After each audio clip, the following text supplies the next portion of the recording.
Bonjour chacun de vous. C'est encore un privilège pour moi ce dimanche de pouvoir vous transmettre la parole de Dieu. Et comme le disait si bien notre sœur Sylvie lorsqu'elle a prié à propos du festin, eh bien justement, nous allons parler du repas du Seigneur ce matin, du festin que Dieu nous donne. Donc, ce matin, j'aimerais que nous touchions un aspect très particulier du repas du Seigneur. Le repas du Seigneur dans la tradition chrétienne, donc depuis que l'Église a été fondée, est quelque chose de très, très important. C'est tellement important que l'Église catholique a fini par identifier le pain et le vin à la personne même de Jésus. De sorte que lorsqu'on mange le pain et le vin, eh bien, c'est comme si on s'abreuvait et on se nourrissait de Jésus lui-même. Alors, ils avaient vraiment une estime très, très, très, très grande du repas du Seigneur au point de confondre les éléments dans le pain et le vin à la personne même de Jésus. Et lorsque les premiers protestants, les réformateurs, ont décidé de se séparer de l'Église catholique, ils hésitaient, certains d'entre eux ont même hésité à amoindrir la tradition catholique et ont continué à avoir une certaine forme d'habitation de Jésus dans les éléments, dans le pain et le vin. Jusqu'à ce qu'un réformateur en particulier, Ulrich Zwingli, finalement donne une position où on parle d'une commémoration. Donc, Jésus n'est pas dans les éléments, mais nous commémorons ce que Christ a fait pour nous. Nous nous rappelons de sa mort et de sa résurrection. Mais vous le voyez, le repas du Seigneur a toujours tenu une place importante et a été le sujet de grands débats parce que lorsque nous prenons le repas du Seigneur, nous faisons quelque chose d'important. Et la question que j'aimerais nous poser ce matin est la suivante. Comme chrétien, peut-on s'abstenir de prendre le repas du Seigneur? Lorsque vous arrivez devant les éléments, est-ce que vous pouvez décider de laisser passer les éléments, de ne pas les prendre? La première fois où j'étais confronté à cette question-là, c'était lorsque j'étais jeune chrétien, probablement dans la première ou deuxième année de vie chrétienne. Et puis, j'étais à l'église et je m'apprêtais à prendre le repas du Seigneur. Et puis, tout d'un coup, un frère est venu me voir et il voulait qu'on se retire un peu de la salle. Et il m'a dit, Daniel, je me sens indigne de prendre le repas du Seigneur ce matin. J'ai dit, qu'est-ce que tu veux dire? Eh bien, et là, il me répond, je sais que j'ai commis un péché contre toi et ça me tracasse là, dans mon cœur. Et je t'ai jamais demandé pardon. Alors, je ne veux pas prendre le repas du Seigneur tant ou son temps que tu ne m'as pas accordé ton pardon. Et là, le frère en question m'a cité un texte dans Matthieu 5, 23. Et notre frère Baudelaire va le placer dans le Zoom. Et là, il m'a lu le texte suivant. Si donc tu présentes ton offrande vers l'autel et que là, tu te souviens que ton frère a quelque chose contre toi, laisse ton offrande devant l'autel et va d'abord te réconcilier avec ton frère, puis viens présenter ton offrande. Alors, le frère en question croyait vraiment qu'il devait régler le différend qu'il avait avec moi et ensuite, selon ce texte-là, se présenter devant l'autel, le repas du Seigneur, et là, prendre le repas du Seigneur. Autrement dit, il se sentait indigne de prendre le repas du Seigneur et seul mon pardon pouvait lui accorder ce droit. Ça, c'est une occasion qui a commencé à me tracasser parce que là, je m'apercevais qu'il était possible de laisser passer le pain et le vin pour toutes sortes de raisons. Dans ce cas-ci, c'était une question de relation fraternelle, un frère qui croyait que j'avais quelque chose contre lui et qui se sentait indigne à cause de cette raison et qui voulait mon pardon.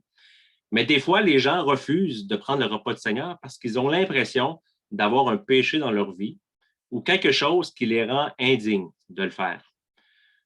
Alors, sous le poids de cette pression, de cette indignité, ils pensent, ils estiment qu'il est nécessaire de laisser passer le pain et le vin, que c'est la meilleure chose à faire. Peut-on, en raison d'un péché non confessé ou d'un conflit avec un frère ou une sœur, un conflit non réglé, refuser de prendre le repas du Seigneur? Et c'est la question à laquelle je veux répondre ce matin. Et ma réponse est non. Il n'y a aucune raison qui nous empêche de prendre le repas du Seigneur. Et on va voir pourquoi. Les textes bibliques que les gens habituellement donnent pour refuser de prendre le repas du Seigneur, c'est le texte que je viens de lire et un autre texte dans 1 Corinthiens 11 que nous allons voir plus tard. On ne va pas le lire maintenant. Est-ce que ces textes nous enseignent vraiment à laisser passer le pain et le vin? Est-ce qu'ils nous enseignent à s'abstenir de prendre le repas du Seigneur? Comme je l'ai dit, la réponse est non. Mais on va quand même regarder ces textes et voir ce qu'il en retourne. Alors, je vous invite à tourner avec moi, en fait, dans Matthieu 5, 23, 24. Et je relis le texte. Si donc tu présentes ton offrande vers l'autel et que là, tu te souviennes que ton frère a quelque chose contre toi, laisse ton offrande devant l'autel et va d'abord te réconcilier avec ton frère, puis viens présenter ton offrande. Première chose qu'on doit dire à propos de ce texte, ici, on parle du temple. On parle des gens qui présentent une offrande devant le temple. Premièrement, il est tout à fait clair que ce sont des contextes complètement différents. Ici, c'est le contexte du temple et le repas du Seigneur, c'est quelque chose d'autre. Alors, est-ce qu'on peut prendre le texte ici qui nous est donné et en faire un principe qui devrait gouverner la façon dont on prend le repas du Seigneur? Est-ce que le texte ici nous donne un principe qui nous permettrait de dire « Je ne peux pas me présenter au repas du Seigneur comme je ne peux pas me présenter devant l'autel avec mon sacrifice parce que je n'ai pas réglé quelque chose avec mon frère. » Comme ici, la personne a quelque chose de non réglé et elle veut régler cette chose avant d'aller présenter son sacrifice devant l'autel. Donc, est-ce que ça peut être un principe qu'on applique et qu'on dise, voilà, le repas du Seigneur est là, il est prêt, mais je dois régler les choses avant. Puis ensuite, comme c'est dit dans Matthieu, je vais aller prendre le pain et le vin. Ma réponse est non. Le principe peut être bon, mais dans ce contexte-ci, il ne peut pas s'appliquer. Et la raison est très simple, c'est que en théologie, ou quand on fait l'étude des Écritures, on dit toujours que les textes les plus clairs doivent nous servir à interpréter les textes qui sont les moins clairs. Et dans ce contexte-ci, on a un autre texte biblique, celui qu'on va lire tantôt, qui est beaucoup plus clair et qui nous donne une démarche très claire à suivre pour prendre le repas du Seigneur. Et c'est ce texte-là qui est la référence en la matière. Donc, c'est ce texte-là qui devrait nous guider et nous donner les principes à suivre, et non le texte dans Matthieu. Cependant, le texte dans Matthieu nous enseigne un autre principe qui est très important et qui est le suivant. Il est facile de pratiquer des rituels religieux complètement vides et dénués de vie. Les Juifs, malheureusement, croyaient que parce qu'ils avaient le temple, parce qu'ils avaient la loi, parce qu'ils avaient tous ces beaux principes et rituels religieux, ils croyaient que ça les rendait justes devant Dieu. Ils croyaient que le fait d'offrir des sacrifices faisait en sorte que Dieu était enclin envers eux. Cependant, avec le temps, les gens ont fini par pratiquer ces beaux principes religieux, mais en ayant le cœur complètement séparé de Dieu, en étant loin de lui. Et les prophètes, au nom de Dieu, se sont offusqués devant cette forme de religiosité sans vie. Par exemple, si on lit dans Isaïe, chapitre 1, versets 11 à 3, Isaïe dit ceci, et c'est vraiment un texte très révélateur. Et c'est comme si Dieu parlait à travers la bouche d'Isaïe. « Que m'importe la quantité de vos sacrifices, dit l'Éternel. Je suis rassasié des holocaustes de béliers et de la graisse des veaux. Je ne prends aucun plaisir au sang des taureaux, des brebis et des boucs. Quand vous venez vous présenter devant moi, qui vous demande de piétiner ainsi mes parvis? Cessez d'apporter des offrandes illusoires. J'ai horreur de l'encens, des débuts de mois, des sabbats et des convocations aux réunions. Je ne supporte pas de voir l'injustice associée aux célébrations. » Et encore un autre prophète dans Michée, chapitre 6, versets 6 à 8. Là, c'est le prophète qui parle. Avec quoi me présenterai-je devant l'Éternel pour m'humilier devant le Dieu très haut? Me présenterai-je avec des holocaustes, avec des veaux d'un an? L'Éternel acceptera-t-il des milliers de billets, des quantités de torrents d'huile? Donnerai-je mon fils aîné pour ma révolte, mon enfant pour mon propre péché? Et là, le texte que vous connaissez très bien. On t'a fait connaître, homme, ce qui est bien et ce que l'Éternel demande de toi. C'est que tu mettes en pratique le droit, que tu aimes la bonté et que tu marches humblement avec ton Dieu. Alors, le principe que Jésus est en train de reprendre finalement et qui est le même dans Isaïe et dans Michée est le suivant. Lorsque tu présentes une offrande devant Dieu, eh bien, tu dois le faire avec un cœur authentique, avec un cœur honnête et non pas de façon inconsidérée, vide de sens. Tu dois le faire en sachant que ce que Dieu recherche, ce n'est pas les sacrifices, mais c'est le cœur contrit, le cœur qui cherche à faire la volonté de Dieu. Un cœur saint, un cœur qui désire avoir une vie en règle devant Dieu. Et ça, ce principe-là, lui, on peut le retenir. Et en réalité, c'est même ce principe-là qu'on devrait appliquer lorsqu'on prend le repas du Seigneur. Mais on va y revenir. L'autre passage, souvent, qui peut être cité soit pour refuser de prendre le repas du Seigneur, soit pour le prendre, c'est 1 Corinthiens 11, versets 20 à 34. Et on va le lire parce que c'est un texte quand même assez important. Donc, 1 Corinthiens 11, versets 20 à 34. Et Paul ici fait un reproche à l'Église de Corinthe parce qu'il déplore la façon dont ces gens-là se réunissent pour prendre le repas du Seigneur. Et c'est un texte assez cru, mais qui nous permet de voir déjà dans l'Église primitive certains problèmes que les premiers chrétiens ont vécus. Ainsi donc, lorsque vous vous réunissez, ce n'est pas pour prendre part au repas du Seigneur, car dès que vous vous mettez à table, chacun s'empresse de prendre son propre repas, de sorte que l'un a faim, tandis que l'autre est ivre. Et c'est bien le vrai mot là, ici en grec, là, la personne est ivre, ivre d'alcool. N'avez-vous pas des maisons pour manger et boire? Ou bien méprisez-vous l'Église de Dieu et voulez-vous faire honte à ceux qui n'ont rien? Que vous dire? Faut-il vous féliciter? Sur ce point, je ne vous félicite pas. En effet, j'ai reçu du Seigneur ce que je vous ai transmis.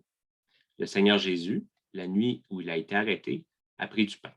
Après avoir remercié Dieu, il l'a rompu et a dit, prenez, mangez. Ceci est mon corps qui est rompu pour vous. Faites ceci en mémoire de moi. De même, après le repas, il a pris la coupe et a dit, cette coupe est la nouvelle alliance en mon sang. Faites ceci en souvenir de moi toutes les fois que vous en boirez.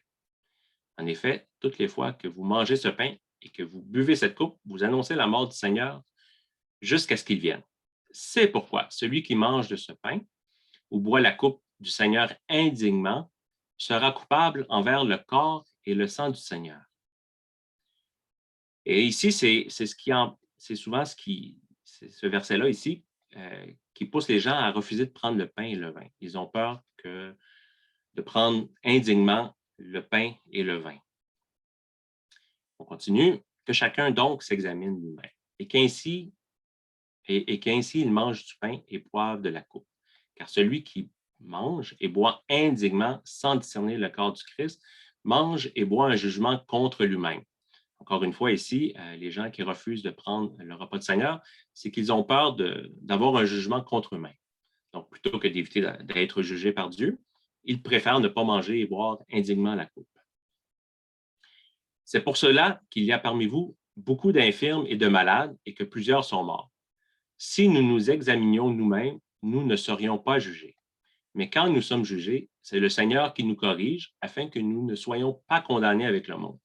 Ainsi, mes frères et sœurs, lorsque vous vous réunissez pour le repas, attendez-vous les uns les autres. Si quelqu'un a faim, qu'il mange chez lui, afin que vous vous que vous ne vous réunissiez pas pour, pour attirer un jugement sur vous. Quant aux autres questions, je les réglerai quand je viendrai chez vous. Alors, le contexte est quand même assez simple à reconstituer. La façon dont le repas du Seigneur se déroulait dans l'Église de Corinthe, eh bien, les gens arrivaient sur le lieu de culte et ils apportaient leur nourriture pour prendre un repas commun. Ils apportaient la nourriture et le vin. Et puis, les gens, pendant le repas, étaient censés faire la cérémonie du repas du Seigneur. Mais ce qui arrivait, c'est que les Corinthiens, qui étaient les premiers arrivés, mangeaient, se gavaient et s'enivraient. Et ceux qui arrivaient plus tard, et on pense que c'est probablement les esclaves qui devaient terminer leur journée de travail et qui devaient aller rejoindre leur maître chrétien, lorsqu'ils arrivaient sur le lieu où les chrétiens se réunissaient pour manger, eh bien, le spectacle auquel ils assistaient, c'était des gens qui étaient déjà gavés et ivres.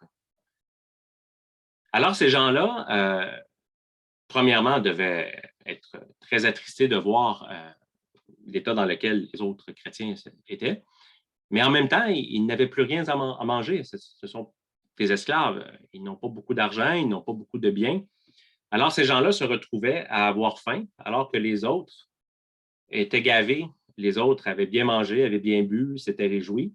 Mais eux, en plus d'assister à un spectacle triste, ils se retrouvaient sans rien à manger, vraiment la faim au ventre. Et pour eux, le repas du Seigneur était quelque chose de triste, d'injuste, quelque chose qui ne les conduisait certainement pas à adorer le Seigneur. Et Paul a été mis au courant de cette situation et Paul écrit spécifiquement sur ce sujet à l'Église de Corinthe pour les avertir de cesser d'avoir une telle conduite parce qu'il y a des conséquences, parce que Dieu peut corriger son peuple lorsque son peuple fait des choses qui sont indignes de lui. Lorsqu'on lit ce texte, est-ce que Paul est en train de dire aux chrétiens de ne jamais prendre le repas du Seigneur s'ils sont indignes de le faire?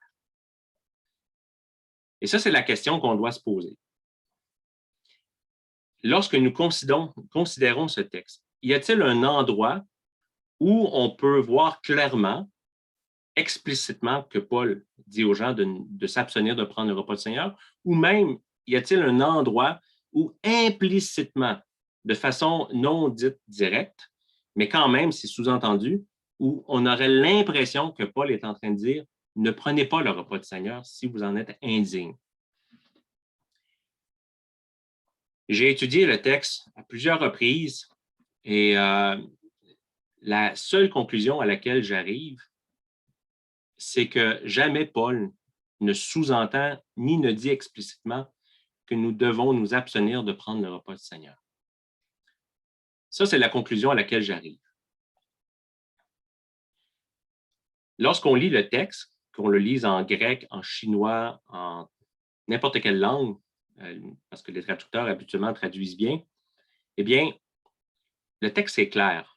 Le texte est formulé de la sorte que chacun de vous s'éprouve soi-même et qu'ainsi il mange du pain et boive de la coupe.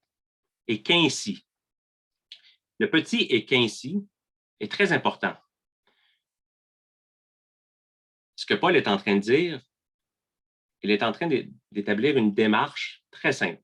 Premièrement, examinez-vous, éprouvez-vous vous-même, faites une introspection pour voir quelle est la condition de votre cœur, et qu'ainsi, dans cette attitude d'esprit, de cette façon, en faisant cet examen, prenez le pain et le vin. La seule chose que Paul nous indique, la seule démarche qu'il nous donne, c'est que lorsque nous prenons le repas du Seigneur, nous devons avoir une attitude d'introspection. Nous devons prendre le temps de nous tourner en nous-mêmes et de considérer notre vie. Est-ce que j'ai des choses dans mon cœur qui sont contre Dieu?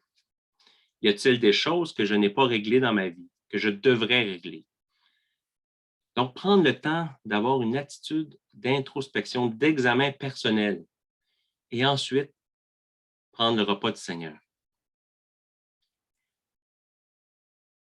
Mais qu'est-ce qu'on fait lorsqu'on se sent indigne de prendre le repas du Seigneur? Je vais être honnête avec vous, le repas du Seigneur, ce n'est pas un acte méritoire.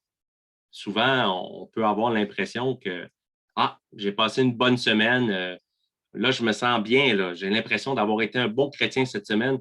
Amen, je peux prendre le repas du Seigneur, j'en suis digne. Mais ce n'est pas vrai. Le repas du Seigneur n'est pas un acte méritoire. Nous ne recevons pas le droit de prendre le repas du Seigneur parce que nous avons été de bons chrétiens. La vérité, c'est que nous sommes tous indignes de prendre le repas du Seigneur à tout moment de notre vie, du début à la fin. Il n'y a aucun moment dans notre vie, de notre naissance à notre mort, où nous serons dignes de prendre le repas du Seigneur. La seule personne qui est digne de prendre ce repas, c'est le Seigneur lui-même, c'est Jésus, qui est le seul homme parfait. Mais pourtant, Jésus nous invite à prendre le repas avec lui. Pourquoi nous invite-t-il à le prendre? Parce qu'il a établi les conditions pour que nous puissions le faire. Il a permis que nous soyons rachetés à grand prix par son sang, par son corps meurtri, pour que nous puissions venir à sa table et manger ce repas avec lui. Autrement dit, seule la grâce nous rend dignes de prendre le repas du Seigneur.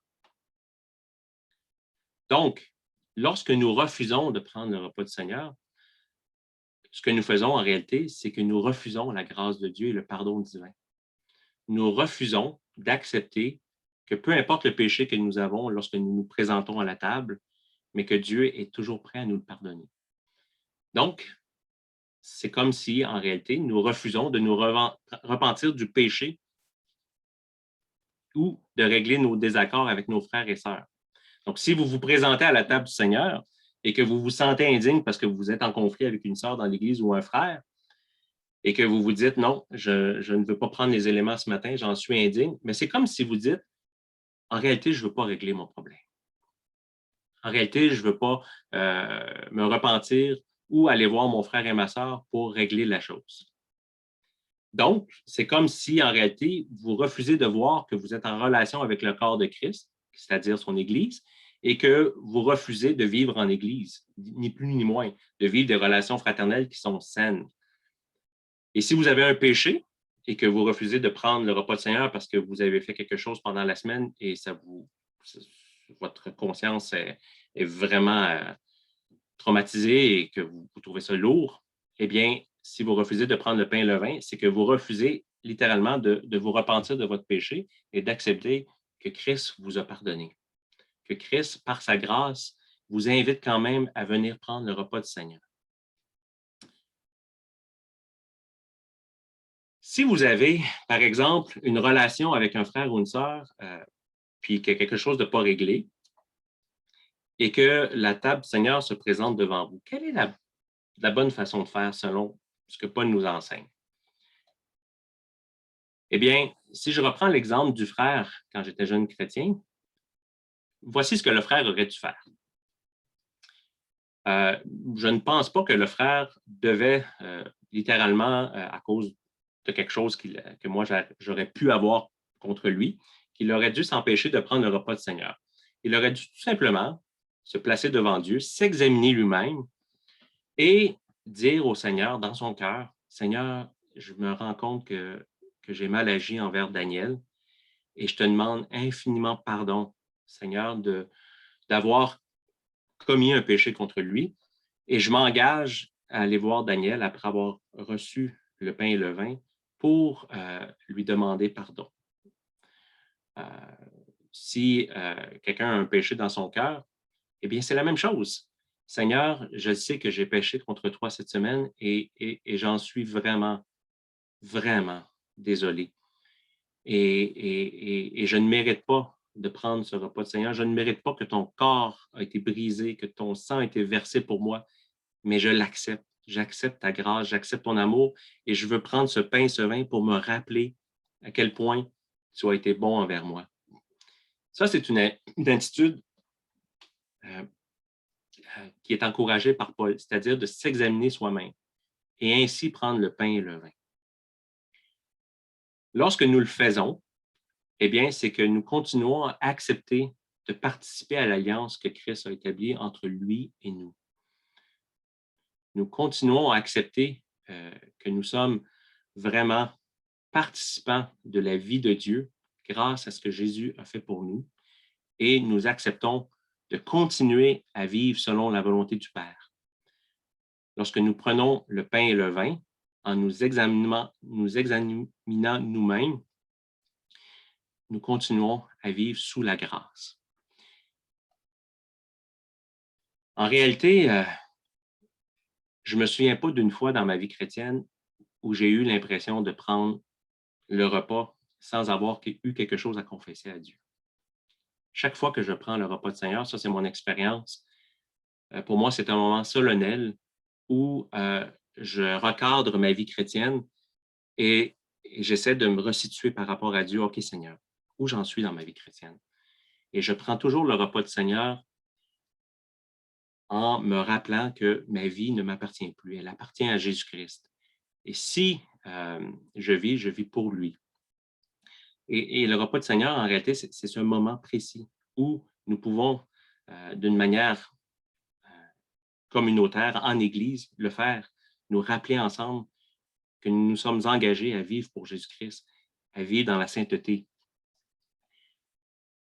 Et si j'ai quelque chose dans mon cœur qui me tracasse, si j'ai un péché non confessé, eh bien, c'est le temps de le confesser. C'est le temps de le dire à Dieu, de demander pardon et de prendre le pain et le vin. La réalité, c'est que des gens prennent le repas du Seigneur sans s'examiner. Et ça arrive chaque dimanche dans toutes les églises. Ce ne sont pas tous les frères et sœurs qui s'examinent. Et Paul aurait très bien pu dire, si vous avez quelque chose dans votre vie, si vous refusez de vous examiner vous-même, ben, ne prenez pas le repas du Seigneur. Mais Paul ne dit pas cela. Paul dit, si vous prenez le repas du Seigneur sans vous examiner vous-même, eh bien, vous attirez un jugement contre vous. Alors, ce que Paul dit, c'est fine, prenez le repas du Seigneur. Mais si vous continuez à le faire de façon indigne, eh bien, vous aurez à accepter les conséquences que cela peut vous engendrer contre vous. Et Paul, selon Paul, les conséquences, c'est que les gens peuvent être malades, les gens peuvent être en mauvaise condition physique, d'une manière ou d'une autre. Donc, Paul est en train de dire, voyez-vous à quel point le repas du Seigneur est important. Vous ne pouvez pas le prendre de manière inconsidérée. Prenez-le en vous examinant vous-même. Aujourd'hui, frères et sœurs, nous nous retrouvons encore une fois devant la table du Seigneur. Et puis, prenons le temps de nous examiner. Prenons le temps de voir s'il n'y a pas quelque chose dans notre cœur qui n'est pas réglé. Et réglons-le devant Dieu.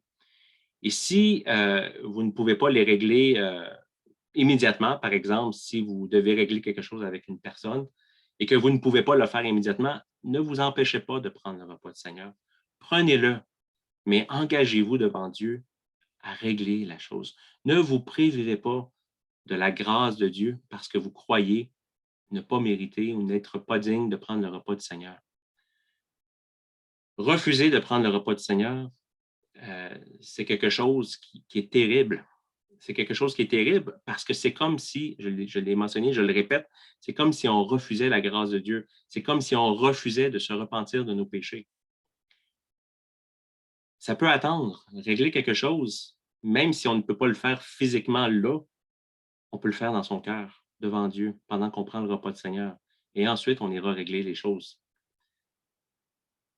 Le repas du Seigneur, frères et sœurs, c'est une invitation à mettre notre vie en règle devant Dieu chaque fois que nous le faisons et à nous souvenir à quel point Christ a été bon avec nous.